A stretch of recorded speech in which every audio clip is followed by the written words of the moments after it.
Hello, नमस्कार किसान साथियों। मेरा नाम दलबीर है और मेरे इस यूट्यूब चैनल में आपका स्वागत है। मेरे इस यूट्यूब चैनल का नाम इंडियन टेक्निकल फार्मिंग है और आज मैं आपके लिए एक खेती से जुड़ी let it bang, bang.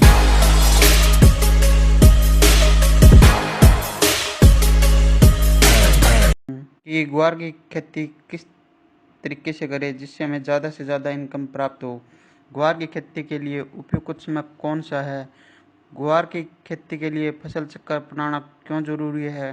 ग्वार की खेती के लिए कौन सा बीज का चुनाव करें? कौन कौन सी इसकी उन्नत किस्में हैं? किस तरह में बीज का उपचार करना है और इसके लिए हमें बीज की मात्रा की कितनी जरूरत पड़ेगी?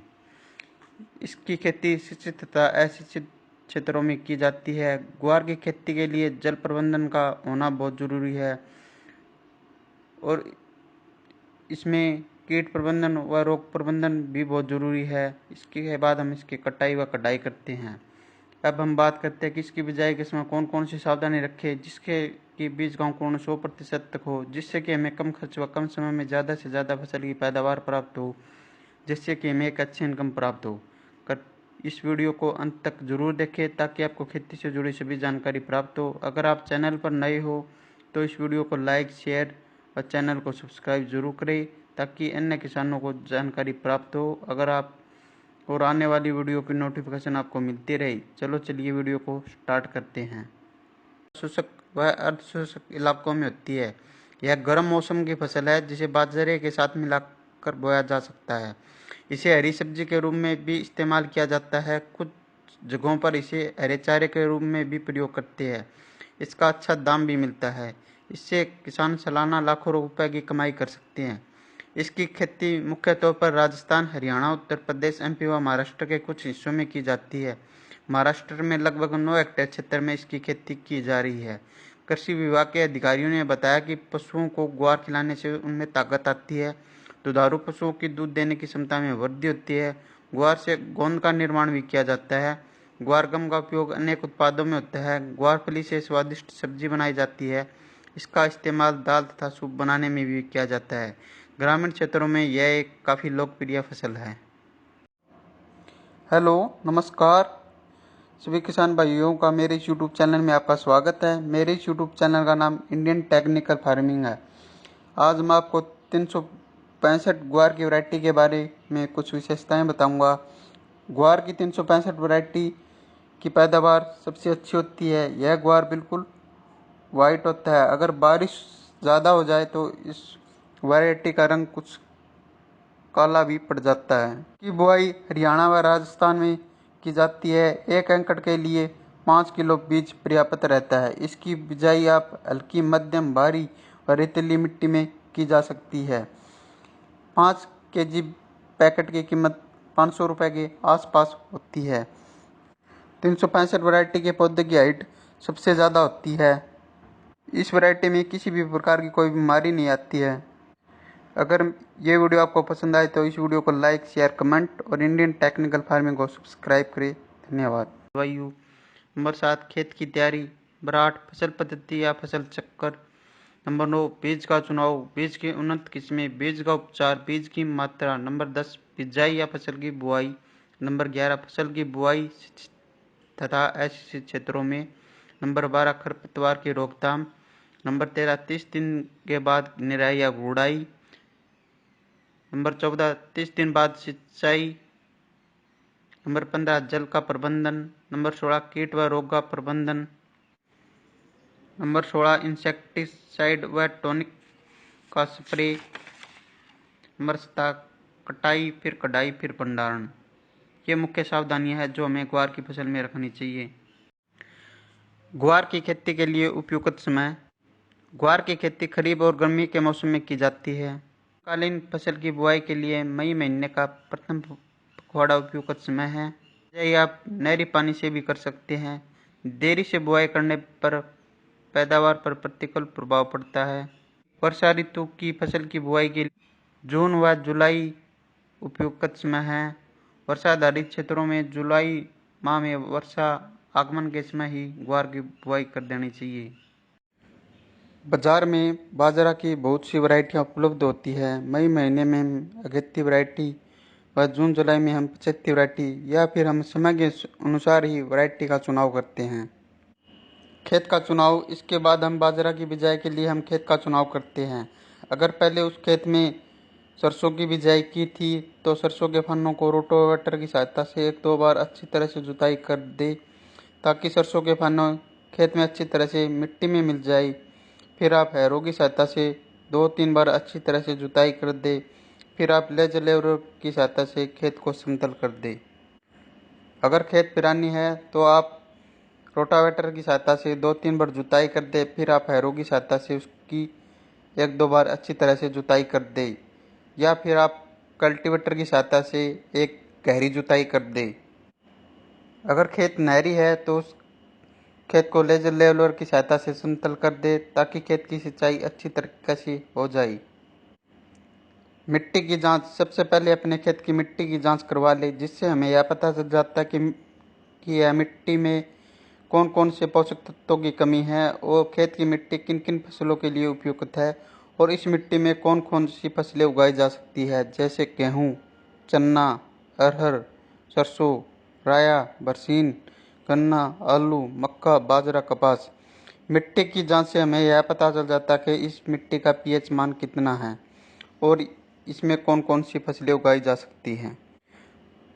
पानी की जांच, अगर आप फसल की बिजाई के लिए नहरी पानी का इस्तेमाल करते हैं तो यह सभी प्रकार की फसलों के लिए अच्छा है और इसमें बीज का अंकुरण 100% हो जाता है। अगर आप ट्यूबवेल के पानी से फसलों की बिजाई करते हैं तो आप सबसे पहले ट्यूबवेल के पानी की जांच करवा लें। अगर ट्यूबवेल का पानी पीने में मीठा है तो इसमें पानी का पीपीएम ज़्यादा हो सकता है और बीज अंकुरण के समय यह एक समस्या बन जाता है। अगर पानी का पीपीएम 1000 से कम है तो यह सभी प्रकार की फसलों के लिए अच्छा है और इसमें बीज का अंकुरण 100% हो जाता है। अगर पानी का पीपीएम 1000 से ज़्यादा है तो इसमें बीज का अंकुरण सही तरीके से नहीं हो पाता है, इसलिए पानी की जांच करवाना बहुत ज़रूरी है। ग्वार की फसल में हमें ट्यूबवेल के पानी का इस्तेमाल नहीं करना चाहिए क्योंकि इससे ग्वार की फसल अच्छी नहीं होती है। अगर सिंचाई के लिए जरूरत पड़े तो हमें नहरी पानी का ही इस्तेमाल करना चाहिए। खेत की तैयारी व गोबर की खाद, अगर आप खेत में गोबर की खाद का इस्तेमाल करते हैं तो 8 से 10 टोली 1 एकड़ के लिए पर्याप्त रहती है। गोबर की खाद जमीन में अच्छी तरह बिखेरकर जमीन को समतल कर देना चाहिए। ग्वार की खेती के लिए भूमि, ग्वार की खेती के लिए उचित जल निकास वाली दोमट व बलुई दोमट मिट्टी सर्वोत्तम रहती है। यह फसल सिंचित व असिंचित दोनों क्षेत्रों में सफलतापूर्वक उगाई जा सकती है।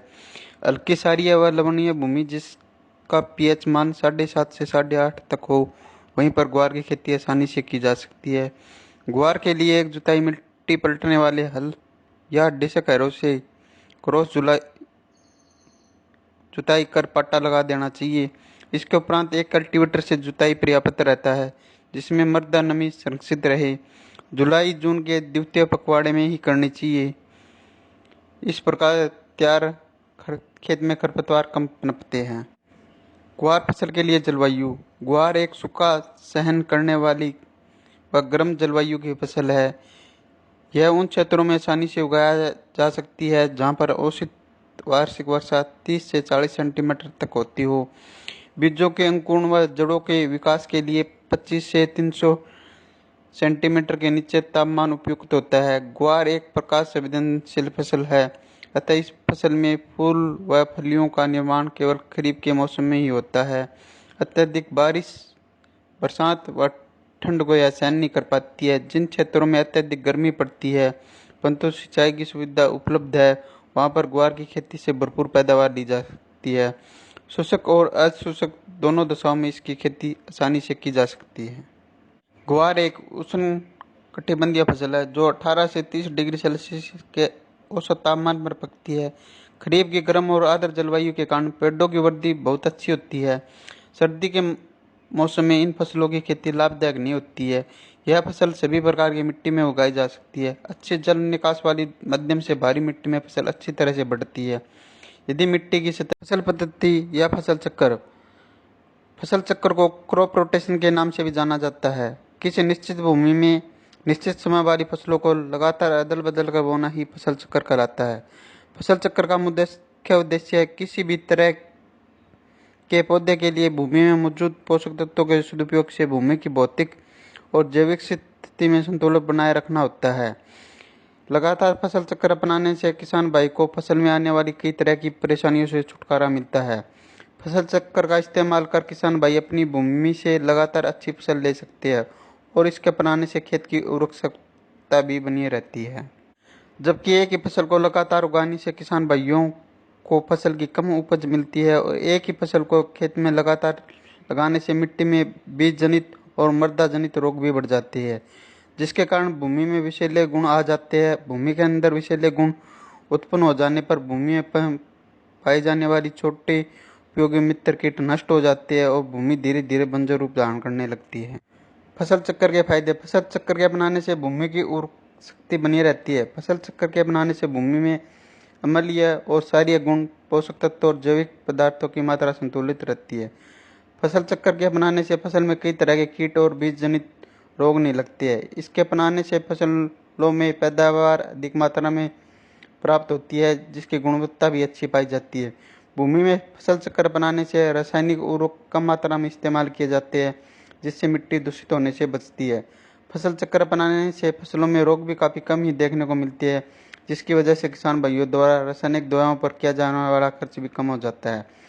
फसल चक्र के दौरान फली वाली फसलों के बोने पर खेत में नाइट्रोजन की पूर्ति बनी रहती है। फसल चक्र अपनाने से खेत में खरपतवार में कमी देखने को मिलती है, क्योंकि फसल चक्र के दौरान अधिक गुड़ाई वाले फसलों को बोने पर खेत में खरपतवार नष्ट हो जाते हैं। अधिक पोषण तत्व ग्रहण करने वाली फसलों की खेती के बाद खेत को एक बार खाली छोड़ देना चाहिए। किसी भी विशेष रोग के लगने पर उस फसल को लगातार खेत में नहीं उगाना चाहिए। जिन फसलों की जड़ें अधिक गहराई में जाती है, उन फसलों के बाद जिन फसलों की जड़ें कम गहराई में जाती है, उन्हें उगाना चाहिए। अनाज फसलों को उगाने के बाद 2 से 3 साल में एक बार धनलनी फसल को जरूर उगाना चाहिए।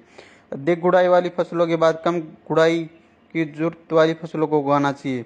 अधिक सिंचाई वाली धान जैसी फसलों के बाद कम सिंचाई वाली जरूरत की फसलों को उगाना चाहिए। अधिक उर्वरक लेने वाली फसलों के बाद जिन फसलों की उर्वरक की काफ़ी कम आवश्यकता होती है, उन्हें उगाना चाहिए। इस प्रकार हमें फसल चक्र अपनाना चाहिए। बीज का चुनाव। हमें एक ऐसी वैरायटी का चुनाव करना होता है जो वैरायटी अच्छा उत्पादन देती हो, जिसका उत्पादन ज़्यादा से ज़्यादा होता हो और जिसकी मार्केट में बहुत ज़्यादा मांग हो और उसका भाव भी अच्छा हो, क्योंकि एक बढ़िया क्वालिटी का बीज ही हमें एक अच्छा उत्पादन और मुनाफा दे सकता है। बीज की उन्नत किस्में। ग्वार की उन्नत किस्में। बाजार में ग्वार की कई उन्नत किस्में देखने को मिल जाती है, जिन्हें चारे, दाने और हरी फलियों के आधार पर 3 भागों में बांटा गया है। उन्नत किस्में इस प्रकार है। दानों के लिए उन्नत किस्में अज्जी 365, अज्जी 563, 220। हरी फलियों हेतु उन्नत किस्में IC 1318, M83, पूसा मौसमी। हरे चारे के लिए उन्नत किस्में ये मुख्यतः हरे चारे के लिए उपयोग की जाती है। बुंदेल ग्वार 3, ग्वार क्रांति, बुंदेल ग्वार 2, गोरा 80, बुंदेल ग्वार 1। अगर आप पैदावार के लिए उपयोग करते हो तो दाने वाली उन्नत किस्मों का ही चुनाव करना चाहिए। अगर आप हरे चारे के लिए उपयोग करते हो तो हरे चारे वाली उन्नत किस्मों का उपयोग। ग्वार के बीजों की मात्रा व बीज उपचार। यदि आप ग्वार की फसल दानों और हरी फलियों के लिए करना चाहते हैं तो 1 एकड़ के लिए दाने की फसल के लिए 5 से 6 किलो बीज पर्याप्त रहता है और हरी खाद फसल में 15 से 16 किलो प्रति एकड़ बीज की जरूरत होती है। इसके अलावा आप हरे चारे के लिए फसल का उपयोग करना चाहते हैं तो 16 से 17 किलो बीज प्रति एकड़ की जरूरत होती है। इन बीजों को खेत में लगाने से पहले उन्हें कैप्टन या बायोस्टिन की उचित मात्रा में उपचारित कर लिए, ताकि बीजों को आरंभ में फफूंद या फंगस जैसे रोग न लगे। पौधे में जड़ों की अधिक मात्रा में गांठ पैदा करने के लिए जीवाणु रोधक राइजोबियम उर्वरक से उपचारित कर लेना चाहिए। 1 हेक्टेयर के खेत में 200 ग्राम की मात्रा वाली 2 पैकेट वार जीवाणु रोधक की जरूरत होती है। सबसे पहले हम FIR यानी सबसे पहले हम फंगिसाइड से बीज को उपचारित करते हैं, फिर इंसेक्टिसाइड से बीज को उपचारित करते हैं, फिर राइजोबियम कल्चर से हम उपचारित करते हैं। फंगिसाइड को उपचार करने का मुख्य उद्देश्य फंगस की बीमारियों की रोकथाम के लिए किया जाता है और इंसेक्टिसाइड दवाओं से उपचारित करने का मुख्य उद्देश्य दीमक जैसी रोकथाम के लिए किया जाता है और राइजोबियम कल्चर का उपयोग खेत में जीवाणुओं की संख्या बढ़ाने के लिए उपयोग किया जाता है, जिससे खेत में जीवाणुओं की संख्या बढ़ जाए, जिससे कि एक अच्छी फसल प्राप्त हो। ग्वार फसल में खाद एवं उर्वरक। ग्वार दलहनी फसल होने के कारण नाइट्रोजन की कुछ आपूर्ति वातावरण की नाइट्रोजन को जड़ों में उपस्थित कांटों द्वारा एकत्रित की ली जाती है, लेकिन फसल की प्रारंभिक अवस्था में पोषक तत्वों की पूर्ति के लिए 20 किलो नाइट्रोजन व 40 किलो फास्फोरस प्रति हेक्टेयर पर्याप्त रहता है। संपूर्ण नाइट्रोजन व फास्फोरस की मात्रा बुआई के समय खेत में डाल देनी चाहिए। इसके अतिरिक्त ग्वार की बिजाई को बुआई से पहले राइजोबियम कल्चर की 600 ग्राम मात्रा को 1 लीटर पानी व 250 ग्राम गुड़ के घोल में 15 किलोग्राम बीज को उपचारित कर छाया में सुखाकर बोना लाभदायक रहता है। खेत की तैयारी के समय 5 टन गोबर या कंपोस्ट खाद या 2-3 वर्ष में एक बार अवश्य प्रयोग से पहले मिट्टी की जांच करवा लेनी चाहिए। ग्वार की बुआई की विधि। अधिक पैदावार के लिए ग्वार की बुआई हमेशा पंक्तियों में करें। बुआई हल्के कुंडों में अथवा सीड ड्रिल की सहायता से करें। कुंडों में पौधों की जड़ों के पास वर्षा जल से भी अधिक संग्रहित होता है, जिससे पैदावार अधिक मिलती है और फसल की देखभाल करने में भी आसानी रहती है। ग्वार की बुआई पंक्ति से पंक्ति की दूरी 45 से 50 सेंटीमीटर तथा पौधे से पौधे की दूरी 10 से 15 सेंटीमीटर करनी चाहिए। गहराई 4 से 5 सेंटीमीटर पर करनी चाहिए। बुआई के समय भूमि में पर्याप्त मात्रा में नमी होनी चाहिए, जिससे बीज का जमाव शीघ्र व पर्याप्त मात्रा में हो सके। अगर आपने नहरी क्षेत्र में बिजाई की है तो आप इसकी मेड बना दें। फिर आप इसमें खरपतवार नियंत्रण के लिए पेंडामेलिथियान 30% EC का 500 मिलीमीटर को 250 लीटर पानी में मिलाकर इसका छिड़काव कर दे, जिससे कि खेत में खरपतवार नहीं उगे। खरपतवार नियंत्रण। ग्वार की फसलों को खरपतवारों से पूर्णतः मुक्त रखना चाहिए। सामान्यतः फसल बुआई के 15 से 20 दिन बाद कई तरह के खरपतवार निकल जाते हैं, जिसमें जंगली जूट, जंगली चरी व दूब घास प्रमुख है। ग्वार की फसल में समय समय पर निराई गुड़ाई करके खरपतवारों को निकालता रहना चाहिए। इससे पौधे की जड़ों का विकास भी अच्छा होता है और जड़ों में वायु संचार भी बढ़ता है। दाने वाली फसल में बैसालीन 1 किलो प्रति हेक्टेयर की दर से खेत में बुआई से पूर्व मृदा की ऊपरी 8 से 10 सेंटीमीटर सतह पर छिड़काव कर खरपतवारों पर नियंत्रण पाया जा सकता है। खरपतवारों के नियंत्रण हेतु फसलों की बुआई के 2 दिन पश्चात पेंडामेलिथियान 30% EC का भी छिड़काव कर सकते हैं। बिजाई के 30 दिन बाद खेत में खरपतवार उग जाते हैं। जिस खरपतवार उगने के बाद हमें उसकी निराई या गुड़ाई हाथ से ही कर देनी चाहिए। निराई व गुड़ाई करने के बाद अगर खेत की सिंचाई करनी है तो 30 दिन बाद हम खेत की सिंचाई कर सकते हैं। जल प्रबंधन। अगर खेत में पानी का भराव ज़्यादा हो सकता है तो हमें उसका जल निकासी का प्रबंध करना चाहिए, क्योंकि ग्वार की फसलों में ज़्यादा पानी की जरूरत नहीं होती है। ग्वार की फसल में कीट व रोग प्रबंधन। दीमक फसल के पौधों की जड़ों को खाकर ये नुकसान पहुंचाती है। बुआई से पहले अंतिम जुताई के समय खेत में क्लोरोफोस 1.5% या क्लोरीफास पाउडर 20 से 25 किलो प्रति हेक्टेयर की दर से भूमि में मिलानी चाहिए। बोने के समय बीज को क्लोरीफायरिस कीटनाशक की 2 मिलीलीटर मात्रा से प्रति किलोग्राम बीज की दर से उपचार कर बोना चाहिए। नंबर 2, कातरा। इस कीट की लट प्रारंभिक अवस्था में फसल के पौधों को खाकर नुकसान पहुंचाती है। इसके नियंत्रण के लिए खेत के आसपास सफाई रहनी चाहिए तथा खेत में प्रकोप होने पर मिथाइल पैराथियोन या क्विनोलोल फास 1.5% चूर्ण की 20 से 25 किलोग्राम मात्रा प्रति हेक्टेयर की दर से बुरकनी चाहिए। मोइला। यह कीट पौधे के कोमल भागों का रस चूसकर फसलों को हानि पहुंचाते हैं। इसके नियंत्रण हेतु मोनोक्रोटोफास आधा लीटर मात्रा को 500 लीटर पानी के घोल में मिलाकर छिड़काव कर देना चाहिए। सफेद मक्खी एवं हरा तिल्ला। इन कीटों के नियंत्रण के लिए ट्राइजोफोस या मेलाथियान की 1 लीटर मात्रा को पानी में घोल बनाकर प्रति हेक्टेयर की दर से छिड़काव करना चाहिए। Bacterial blight. यह ग्वार की बहुत हानिकारक बीमारी है। इस बीमारी के ऊपर गोल आकार के धब्बे बनते हैं। इस बीमारी के नियंत्रण हेतु रोगरोधी किस्मों का उगाना चाहिए। बीज को 2 ग्राम स्ट्रेप्टोसाइक्लिन से प्रति किलो बीज की दर से उपचारित कर बोना चाहिए। छाछिया। इस रोग के कारण पौधे के ऊपर सफेद रंग के पाउडर का आवरण बन जाता है। इस रोग के नियंत्रण हेतु 25 किलोग्राम बुआई के 30 से 40 दिनों बाद खेत में फुटाव, बुढ़वार और फूलों की संख्या में जबरदस्त वृद्धि करने के लिए हमें प्लानोफिक्स व कल्टार जैसे टॉनिक का इस्तेमाल करना चाहिए। इसका उपयोग करने से फूलों की संख्या में जबरदस्त वृद्धि होती है, फलियों की संख्या ज़्यादा से ज़्यादा बनती है, फूल झड़ते नहीं है। 15 से 20 दिनों के अंतराल में हमें 2 से 3 स्प्रे करने चाहिए। चिप्पा व हरा तेला की रोकथाम के लिए हम मोनोक्रोटोफास या इमिडाक्लोप्रिड या टाटा का असाटाप जैसी दवाइयों का छिड़काव करना चाहिए। अन्य कीट व रोग की रोकथाम के लिए आप अपने नज़दीकी डॉक्टर से भी संपर्क कर सकते हैं। इसके बाद जैसे ही पैदावार या फसल की कटाई शुरू हो, इसके बाद हमें इस फसल की कटाई कर लेनी चाहिए।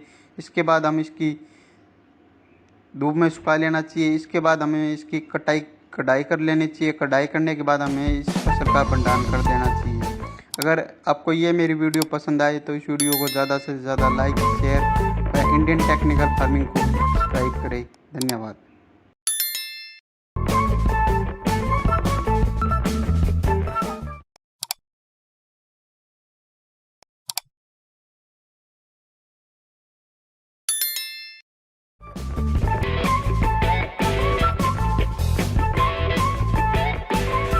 नई वीडियो लेकर आया हूँ। इस वीडियो में आज मैं आपको बताता हूँ